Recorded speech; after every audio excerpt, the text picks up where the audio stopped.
네, 일상생활도 그렇고 주식시장도 오늘은 온통 다 시장을 도배하는 이슈가 코로나입니다. 네, 코로나로 인해서 오늘 시세 판도가 좀 많이 바뀌고 있는데요. 네, 최대표 전문가와 함께 어떻게 큰 그림 변화되고 있는지 네, 흐름 읽어보겠습니다. 전문가님 네, 안녕하세요. 반갑습니다. 네, 반갑습니다. 먼저 한 주에 시작이 되는데 조금 뉴스 자체는 무거운 것 같아요. 증시는 그래도 이제 버티고 있는데 대형주 때문에요. 이번 주가 또 이벤트 주간이더라고요. 이슈가 많아요. 네. 네, 특히 미국 쪽에서 이벤트가 참 많습니다. 먼저 이제 14일, 우리로는 이제 오늘이고 미국 같은 경우 내일 경우에 이제 미국 대통령 선거인단 선거가 있습니다. 538명에 달하는 이제 선거인단이 각 주별로 가가지고 선거에서 이제 270명이 넘으면은 대통령으로 이제 확정이 되는 부분인데 뭐 이 부분에 있어서 크게 이변이 없다 한다면 이제 결국 바이든이 내년 1월 20날 대통령에 이제 당선이 되는 거고요.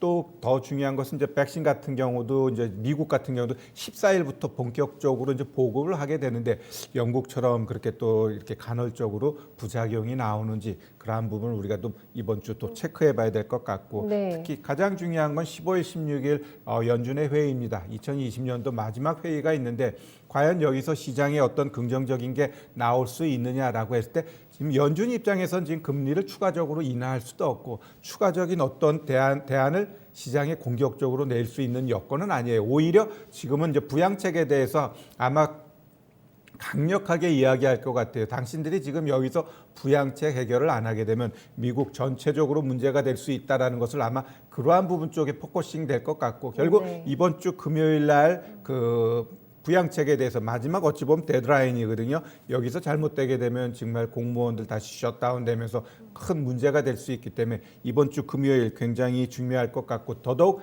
미국 같은 경우도 금요일 날이 내마녀의 날입니다. 우리도 지난주 목요일 날 많은 변동성 줬듯이 미국도 지금 어찌 보면 굉장히 중요한 선물 옵션 동시 만기일이 되지 않을까 이렇게 좀 보여집니다. 네.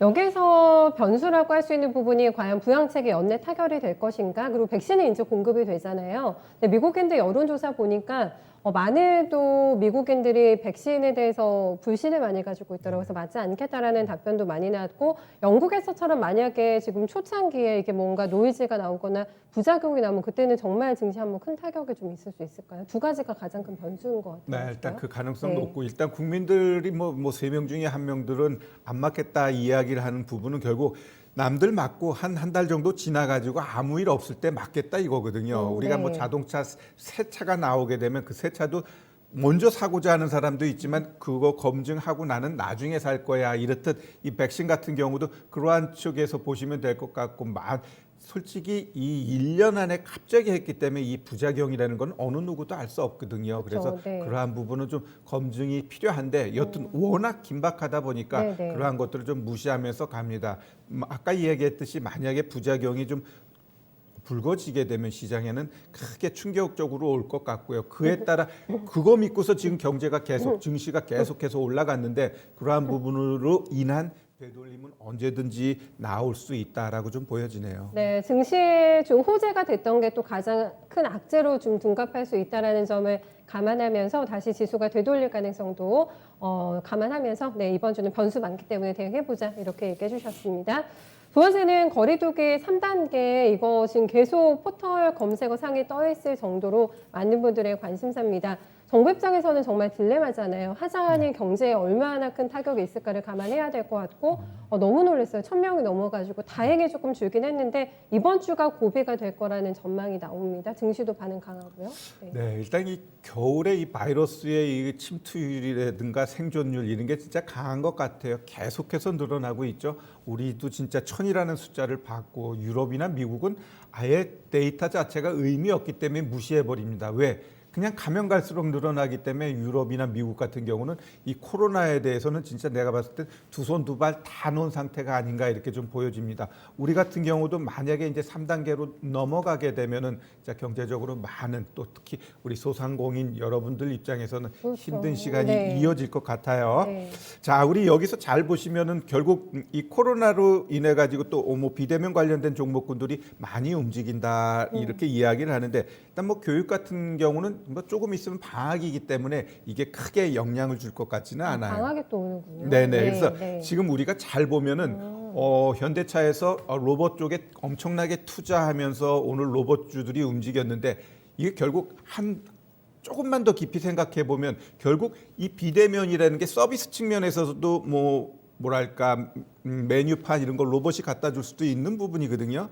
요즘에 진짜 AI가 식당에서 서빙하더라고요. 그렇죠. 네. 그런데도 불구하고 로봇들이 오히려 그 코로나로 인해서 가장 수혜를 못 받았는데 지금 이러한 부분들이 현대차에서 한번 불지르고 네. 다시 코로나가 확산되면서 로봇주들이 움직이는 건데 제가 어제 저녁 강연회에서 오늘 가장 강하게 움직일 게 로봇이라 그랬어요. 예고하셨어요. 그러면서 이 세 종목을 줬는데 오늘 엄청나게 올라갑니다. 잘 보시면 결국 이 로보스타 같은 경우는 제가 제일 좋아하는 차트, 제일 예쁘다 그랬어요. 결국 정비열 만들어 놓고 어때요? 올랐다 내려갔다 결국 가겠다라는 게 보여졌어요. 그래놓고 상한가 제일 먼저 들어갔는데 얘는 상한가 안 풀리면은 결국 내일까지 한 번 더 보셔도 될 것 같고요. 그 다음에는 로보 이런 종목은 어찌 보면은 그 역배열 상태인데 로버스타가 가주니까 같이 강하게 올라가고 로보티즈 같은 경우도 오히려 하락하다가 한번 쫙 치고 갔습니다. 그러면 이 로봇 관련된 종목군들은 현대차가 불을 질렀지만 큰 그림에서 봤을 때 결국 코로나로 인해서 비대면 이런 쪽은 공장도 인력들이 못 들어가게 되면 결국 로봇이 해줘야 되고 또 서비스 산업에서도 로봇이 해야 되고 그러면 결국 이 로봇 관련된 테마는 일시적이라기보다는 오히려 2차 전지, 자율주행 이런 것처럼 크게 앞으로 향후 계속적으로 발전하고 성장해 갈 수 있는 섹터로 보면서 종목군들 우리가 대응하는 것도 나쁘지 않다 이렇게 좀 보여집니다. 로봇에서도 힌트를 주셨는데 바로 시세 나오고 있고 오늘 긍정적인 표 많네요. 네, 로봇 관련주들 잘 확인해 보셔야 될 것 같습니다. 다만 이게 언택트로 당분간은 무게중심 이동이 될까 이제 이 부분을 저희가 판단을 중요하게 해봐야 될 것 같은데요.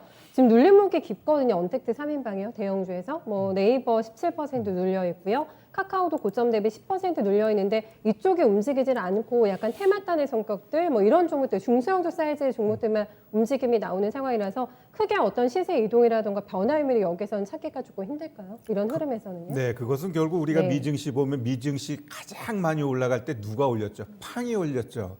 그럼 그 팡들은 지금 보면 크게 못 가요. 네. 그들이 눌려 있다라는 건 결국 네이버나 카카오 이들도 이제 시장에서 추가적으로 더 가기 위해선 시장이 여기서 10% 15%더 업돼야 될 텐데 과연 진짜 3,000, 3,200이 바로 갈 것이냐 아니면 좀 눌림 주고 갈 것이냐. 만약에 눌림 주면 이들도 지금 막 버티려고 하는데 결국 다시 한번 되돌림 나오면서 한번 떨어지게 되면 오히려 그러한 자리가 오히려 완벽하게 매수해가지고 더 크게 수익 낼 수 있는 자리다 이렇게 보여지니까 지금 자리에서는 제가 봤을 때 크게 공격적으로 접근할 수 있는 그러한 자리는 아니다 이렇게 좀 보여지네요. 네, 알겠습니다. 시장의 어떤 큰 틀이나 추세가 언택트로 이동된 거는 아니다라고 답을 주셨고요. 투자 힌트는 로봇 관련주 조금 더 찾아보시면 괜찮을 것 같아요.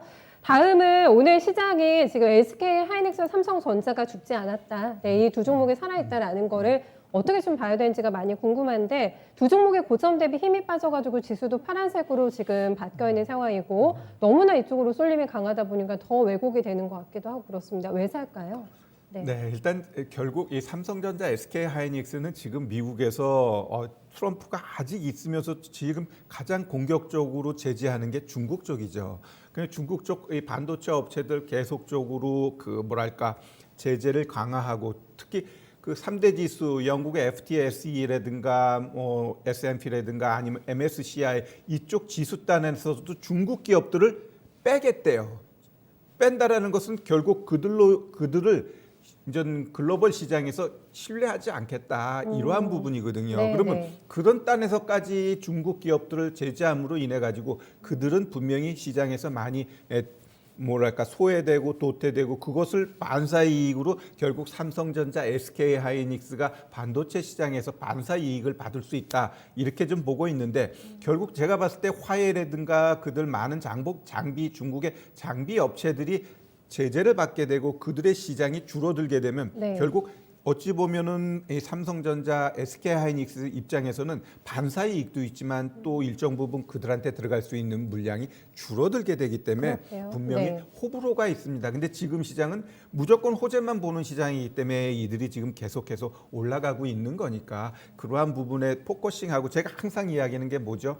목표가 높이 잡되 일단 올라가게 되면 비중 좀 줄이면서 가자. 이게 지금 시장에선 가장 합리적인 대안이 아닌가 이렇게 보여집니다. 네. 그래서 내가 반도체나 IT 쪽에서 뭔가 지금 접근할 수 있는 대안을 찾겠다 하면 어떤 쪽이 가장 유리하다고 보세요? 네, 일단 반도체 쪽은 엄청나게 많습니다. 정말. 겁니다. 맞아요. 그렇죠. 뭐 예. 장비 소재, 전공정, 후공정 어찌 보면 크게 보면 5G까지 들어가는데 좀 우리가 좀 압축한다면 내년 초에 또 이제 휴대폰 신제품 나오죠. 네. 그거 관련돼 가지고 휴대폰 부품주들 최근에 안 좋은데 한번 자리 맞는 종목, 그런 종목 한번 접근하게 되면 한두 달 정도 흐름에 있어서 수익 나오지 않을까 이렇게 보여지네요. 맞아요. 꽤 많더라고요. 휴대폰 부품주 신제품 출시 앞두고 네, 저감에서 공략해보자 이렇게 전략까지 남겨주셨습니다. 큰 그림 어떻게 그려볼까요? 네, 일단 시장이 보면 돌고 도는데 그날 보면 뉴스가 있어요. 그러니까 이슈라든가 재료 이런 것들을 확인하고 그 다음 날 대응하게 되면 아마 크게 수익 나는 게 많아요. 그러면 어떤 이슈가 나오면 한 종목만 보지 말고 관련된 종목 여러 개 짜라락 놓으면